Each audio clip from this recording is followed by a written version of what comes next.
Ini cuma sedikit aja. Ini penambahnya daging kira-kira 6 potong. Tulangnya kita masukkan biar rasa gurihnya enak. Agak 2 potong aja. Cabenya cuma setengah on, tambah cabai rawit merah itu sebanyak 6 buah. Nah, untuk yang bumbunya, bawang merah tuh 10 siung, bawang putih 5 siung, jahe setengah ruas, 1 ruas jari, kunyit 1 ruas jari, lengkuas itu 2 ruas jari, kemiri 3 buah, daun-daun, daun jeruk, daun salam, daun serai, sama daun kunyit.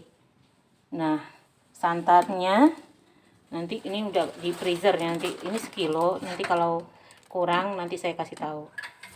Nah, lanjut kita blender dulu bumbunya, nanti sekalian kita presto nih